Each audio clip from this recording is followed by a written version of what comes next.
I want to talk to you about something that maybe no one has ever talked to you about. Maybe you've thought about, maybe you haven't. But I'll just call it, I'll frame it, and I'll title it Success Contradictions. Because there's a lot of contradictions and things that pull us one way or another. Let's talk about success contradictions. You know, there's a whole lot of people. I remember Zig Ziglar, a great salesperson. I remember him talking about people that want things, and they want things in their life or in their business. And he used an old example, and he said that people stand in front of a stove and they said, "Stove, give me heat, I'll give you wood later." Well, that's not the way it works.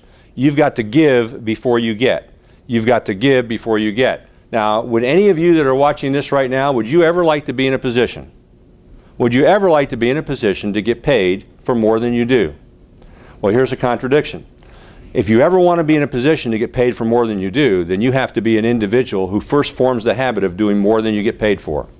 When you first start in sales, you're going to have to make a lot of calls. You've got to fill the pipeline. You're not getting paid for every one of those, but as you fill the pipeline, now later on you're getting referrals and you're making sales on calls that you made weeks ago, months ago, years ago.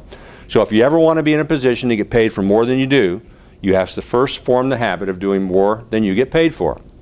Let's take an example. You could make it as simple as you're going to open up a hot dog stand. You open up a hot dog stand, you got to get inventory, you got to get licenses, you got to get the stand built, you got to advertise.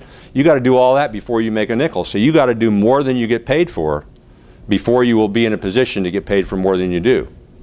Now let's take another success contradiction. Would you ever like to be in a position to do whatever you feel like doing whenever you feel like doing it? Of course, everyone would. Everyone would like to be in a position to do whatever you feel like doing whenever you feel like doing it. Well, here's a success contradiction that successful people understand.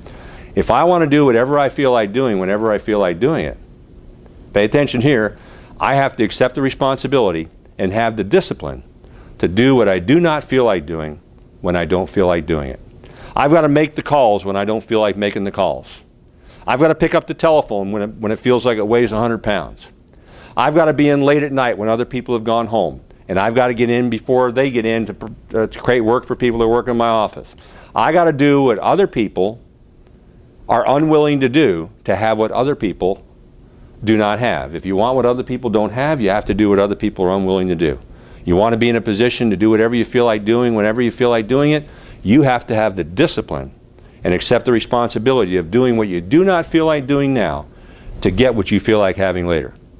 So these are some success contradictions, but they're basic things and basic philosophical ideas that if you'll accept those, they're going to help you in your struggle and your journey toward making more sales, having more success in your business.